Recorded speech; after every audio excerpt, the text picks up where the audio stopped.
Okay, let's start out by teasing a distinction between something. I know everybody walked in here wanting to know the difference between an oath and a vow.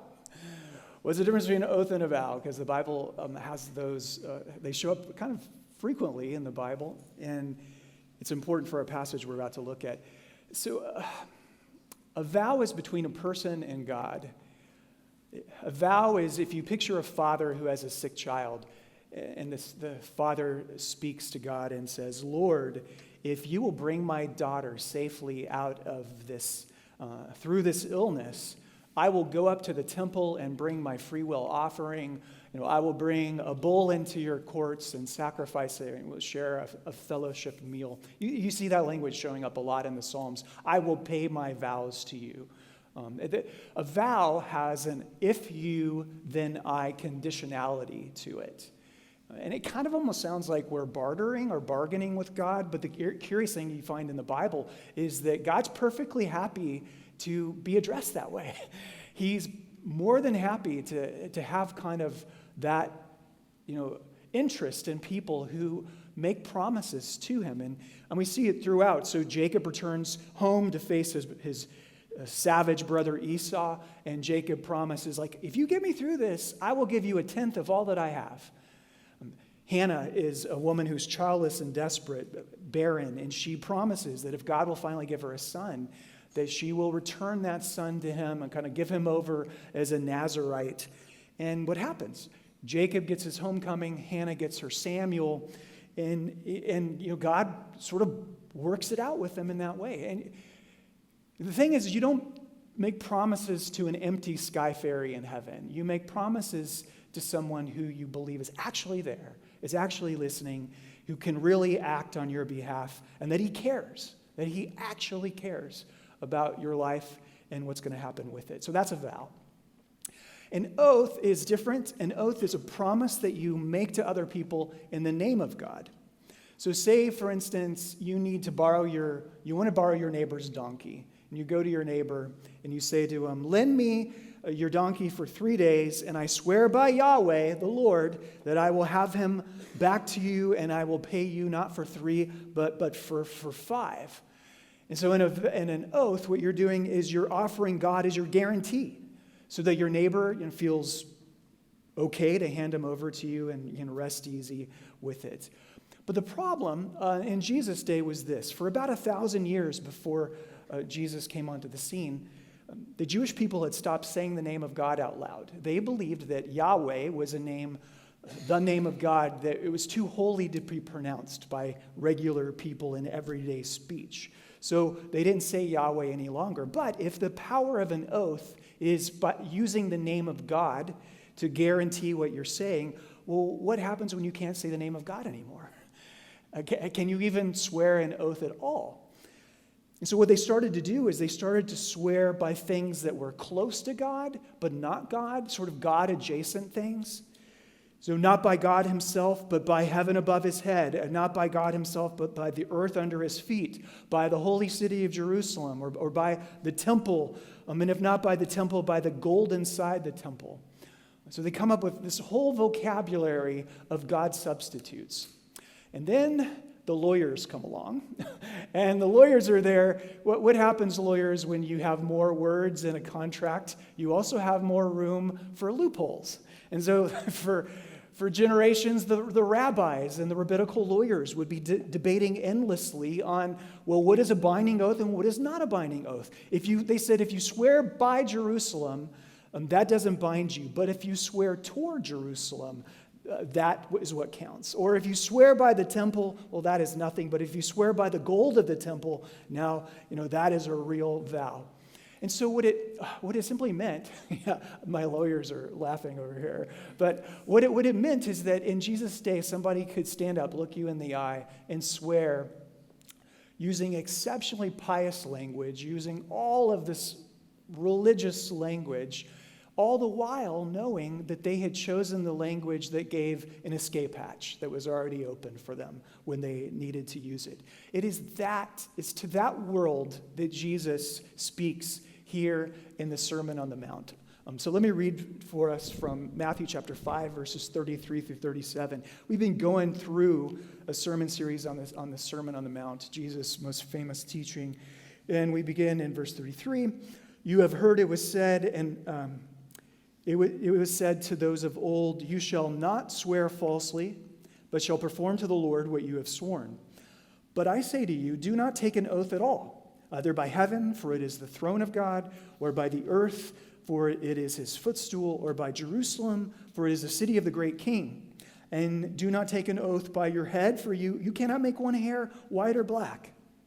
Let what you say be simply yes or no, for anything more than this comes from evil. This is the word of the Lord. Thanks be to God.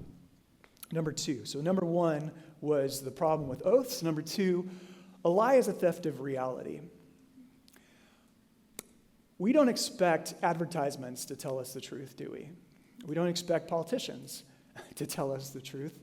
And we don't even expect a pastor to be entirely truthful. I feel that keenly every week when I stand up in front of you. I know my profession is not one that most people in America think much of. And why? Because we've been lied to so many times. We've been lied to so many times by people who should be trustworthy that somewhere along the way we stopped expecting anything else. We're just going to go straight for application this morning. Here is a question that I want you to think about. When your mom asks you, why were you out so late last night? What were you doing? Maybe you're out past curfew. Well, what were you doing? And you feel this urge inside, you want to spin it back to her. Does she have the right to know the truth? Does she have the right to know the truth? When your boss asks whether or not you followed up with a client, Mrs. So-and-so, and oh yeah, I was supposed to do that, but I actually didn't. Does your boss deserve an honest answer and reply? See, a lie is a theft of reality. When we deceive someone intentionally, we deny them their right to know things as they actually are. There's just so many cases throughout the course of the week where we are denying people the right to see things as they actually are. Now, there are extreme situations, like if a Nazi is knocking at your door and asking if you're hiding Jews inside your house, that person has forfeited the right to know that truth. And because no one seeking to harm another innocent life has such a right. But in nearly every other situation that we find over the course of the week, they do. They have a right to reality. When you lie to someone, you're saying something deeply patronizing to them. You're saying you can't handle the truth. The Jack Nicholson line from that movie. You can't handle the truth. And you don't deserve the truth. I don't trust you with the truth. What we're doing essentially is we're placing a blindfold over their eyes against their will. And no wonder we feel so violated when we're lied to by other people. We are being blindfolded unwillingly and led into a dark room. To be clear, not every half-truth is a lie. When you say that I've been waiting in line forever, or this sermon is never going to end, no, you haven't, and yes, it will. That's hyperbole, and that doesn't deceive anyone. Or all the little pleasantries that we have in life, we write sincerely yours at the end of our email maybe, or so good to see you, we say in polite conversation. And that's the glue that holds the society together. Nobody's deceived by those. And a mistake is not necessarily a lie. You can be wrong without being deceptive. But a lie is a speech or action meant to deceive, and I should say meant to deceive someone who deserves the truth.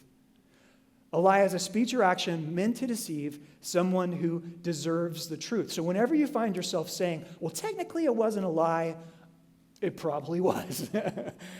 Because if you intended it to obscure reality, if you intended it to cover something up, you're liar, pants on fire. And man, lying is hard to stop. When you take this expansive definition of what I just gave you. Like, it's intentional deception. And you start watching yourself through the course of the day. Like, we lie so much. It is so hard to give it up. I mean, because deception comes naturally to us. Honesty is insanely hard. And so why do we do it? Why do we do it? Why do we lie so readily? I asked myself that question this week, and the answer I came up with is, I'm usually lying to save face. I am usually lying because I want someone else to like me, to love me, to think well of me. I mean, I'm a people pleaser by nature. I want that positive feeling that I get when somebody sees me in a good light. Why is it that you lie? I mean, the reason you lie is because there's something you want really bad. There is something at that moment that you think, I can't live without it. I've got to have this. Something you want really, really bad. Like an addict. I mean, all addicts are liars. They have to be, because an addict can't survive without the next fix. And so the truth has to be covered up again and again. But that's just the extreme version of all of us. I mean, we're all addicts. We're all looking for that next fix. There's something we're convinced we cannot live without. And somehow the truth threatens it, and therefore we have to lie to protect it or to obtain it. So once you realize this, once you realize that lies are thefts of reality, you will then begin to see also that lies are grossly manipulative. I need your donkey. I don't have any money to pay for it. God, Yahweh, is my witness that I'll bring it back to you soon and pay for 5 days, even though I'm broke. The Lord is my witness is basically how I put my finger on the scale and tip it in my favor. Like, what we are doing when we lie is we are engineering an outcome that is favorable to us. I want this, I need your yes, I'm going to obtain your yes. Essentially, what we do when we lie is not only do we blindfold people, but we handcuff people so that they cannot provide an informed consent. That's probably one of the reasons, again, why we feel so violated when somebody lies to us, is they've blindfolded us and handcuffed us because they don't trust us with the truth. Look what Jesus says again here about this issue. Number 3, there is no God-adjacent space. He says, don't swear. Come on. Don't swear by heaven, for it's God's throne. Don't swear by earth, it's God's footstool. Don't swear by Jerusalem. I mean, what they were looking for is a way to name God that isn't actually God, a way basically to say, I had my fingers crossed, right? Find a place where they can invoke God without God really being there. But Jesus says, there is no such place. There is no such space. You point anywhere you like, and you've pointed at something that belongs to God. There is no God-adjacent space in the world to swear by, because God is not off to the side of anything. Heaven, earth, the holy city, the hair on your own head, God is near to it all. God owns it all. There is no neutral space. That's how he speaks it into his culture. And the way that he tries to end the whole rotten system, he does it with this one sentence, verse 37. Next slide, John.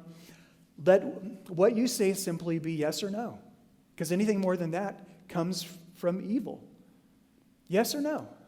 No swearing, no heaven dragged in to vouch for you, just a plain word that means exactly what it says. Now, this teaching of Jesus has led to a lot of questions in the ages since. Like, are we ever allowed to take oaths? Is it wrong for a Christian to testify in court and swear to God in court? Is it wrong for us to take wedding vows? And there have been Christian traditions, namely the Quakers and the Anabaptist traditions, who have said, yes, that Jesus is forbidding all of those things. The reason, I should say, I respect their position because they're trying to take Jesus' words very seriously. The reason I don't think that that's what Jesus means is because, God takes oaths in the Bible all the time. And Paul, throughout his writings, he's always swearing by God, this, that, or the other. If all oaths are forbidden, then the Bible is in violation of that commandment. What I think Jesus is doing is what we found a lot in the Sermon on the Mount. He's using hyperbole, hyperbolically saying, don't swear at all, to destroy the root of the problem, the root of deception. I mean, the irony is, and you know this, the more a person swears, the less you should trust them.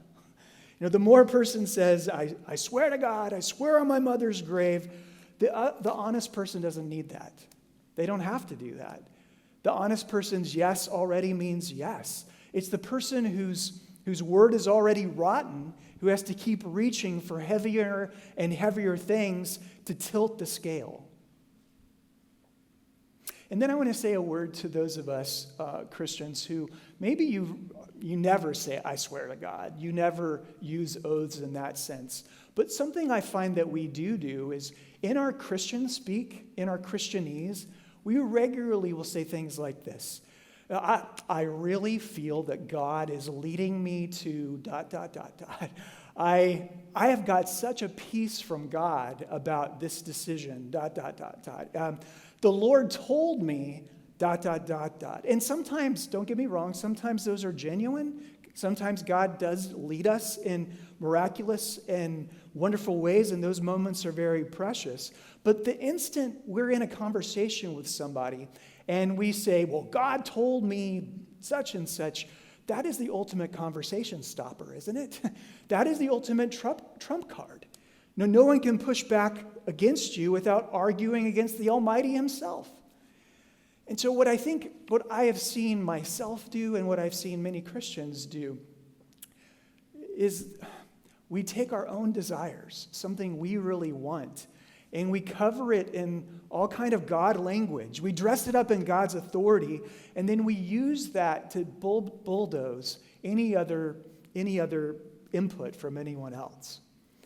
I mean, I can say this because I've done it, and I can say this because I have seen it happen so many times as a pastor. I mean, people who say, I've got a real peace from God about blah, blah, blah, that I know for certain is not from God itself, time and time again. I just think Jesus wants us to be on alert for this because it is manipulative. If we drag God in and mix him with our desires, I mean, that's the ultimate putting our finger on the scale. And that's the question we should be asking is, am I invoking God here because he's really in this or because his name is the heaviest thing I can put and tip it in my favor? Number 4, someone has to go first. Let's talk about America for just a moment. Is America a very honest place right now? Is America a place where we don't struggle with fake news and deep fakes and online self-curated images? No, I mean, those are big deals. Something has happened. Something has changed. And I'm not standing here and saying that this is a uniquely corrupt generation and that we lie more than our ancestors lied. I don't know that to be the case. But we have built a really unique world, right, where somebody can take a platform and say something that broadcasts to millions and millions and millions of people. And we've built systems and incentives that reward sophisticated forms of misleading. What do I mean by that? We have a whole industry that's built on making things look better than they really are, and that's called marketing. In politics, we have built a system where is it a truthful system that we have right now? We've built a system that punishes the honest candidate and rewards the candidate who stokes our grievances. And we've come to a moment where people don't seem to care whether what they say is true. All they care about is, does it work? Does it win? Is it going to give me the win that I desire? What does that type of attitude produce? It produces a trustless society. And that's what we're living in right now, a trustless place. Stephen Covey said it very well. He said it maybe best, that trust is the glue of life. It's the most essential ingredient in effective communication. It's the foundational principle that holds all relationships together. Like, if you think about it, when trust is there in a relationship, everything just flows from that. It's not even something you're aware of. It's just, it happens. But when trust is not there in a relationship, everything is hard. Every interaction has to be guarded. You're on your watch about what you say. You are always thinking very carefully about what they say. Everything has to be verified and double-checked and lawyered up. In that respect, trustless relationships and trustless society is exhausting. George MacDonald, that was the other quote that I had in mind. He said, "To be trusted is a greater compliment than to be loved." And we spend an enormous amount of energy, most of us, to be loved and to be liked. But the deeper honor, the rarer honor, is to be the person who someone can simply rely upon, who can simply rely upon their word. That your yes is yes and your no is no. Like in a trustless society, that person is almost a miracle, aren't they? Do you have somebody like that in your life where you don't have to run the BS meter? You just know that what they are going to give you is completely free of deception. What they show you may not be pretty, it may be unflattering to them or even unflattering to you. But what they will give you is something that is free from spin, deception, darkness. Imagine a world like that.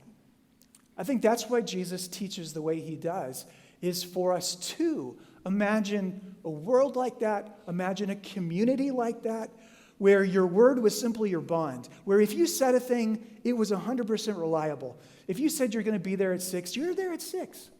If you said it'll be on your desk by Friday, it's there on Friday. Like in such a world, you can kind of let your guard down and not constantly be running things, again, like through the BS filter that seems to characterize so much of modern life. I mean, the fact of the matter is most of us have never lived a single day in a world like that. And Jesus wants us to imagine it. Somebody has to go first. That was the point, right? Somebody has to go first. Someone has to go first and run the ad campaign that shows the Taco Bell taco that they're actually going to sell you. Not the one that we see, like, this is the real thing. And it doesn't look like that. Somebody has to run the political campaign that says, real governing requires major trade-offs. That to get the thing you care about, the other side has to get something that they care about too. And if we are actually going to try and serve the common good long term, well, that is something that nobody has been doing politically for a long time. And if we're going to start doing that, we're going to make hard decisions that ends up making everybody unhappy, that makes enemies of everyone. You're not going to like it, but that's what needs to be done. Vote for me. They are not uniquely evil. We are not uniquely good. Like, we are all part of a complacent and massive problem. But if you vote for me, the one thing you will get is honesty, is transparency, is authenticity. Like, somebody's got to do that. Somebody's got to lose running that campaign. Somebody has to go first. And the question I was thinking all week about is like, why not us? Why not us Christians? We have a faithful witness, somebody who has gone first. Number 5, the faithful witness.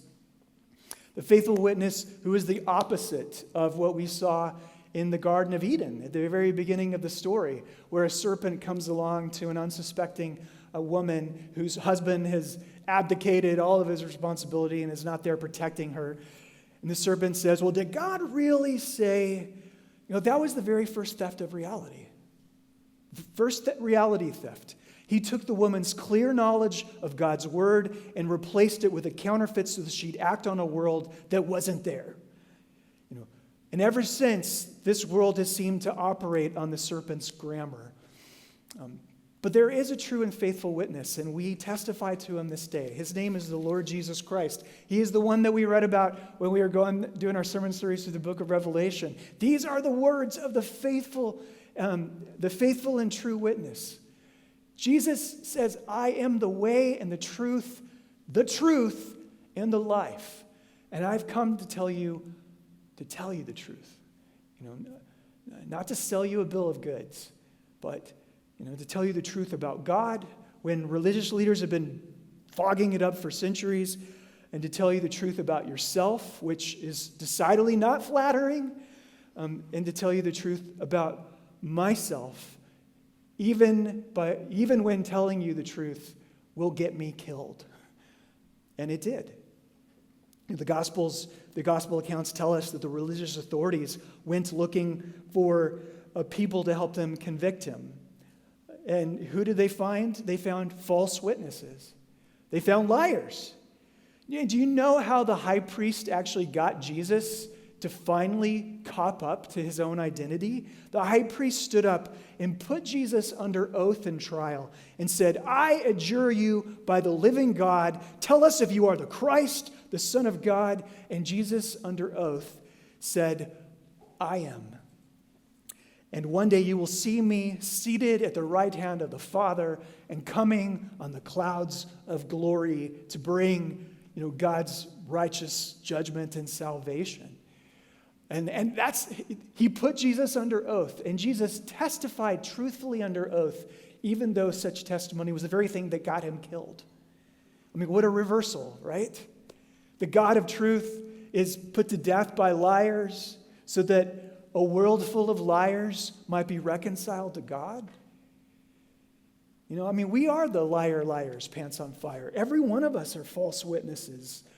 We have no britches. Our pants have been burned off us. We have lied so much to other people, lied so many times to ourselves, lied so many times to God.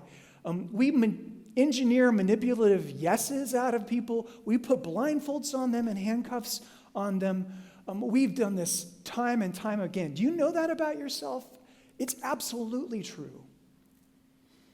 Remember how we started the service talking about Trinity Sunday, how before the world was made, there was a father who loved a son, and there was a son who loved a father. There was this Trinitarian love, and that love was the most honest thing that the universe has ever seen. Like, that relationship was the most honest thing, where yes was always yes.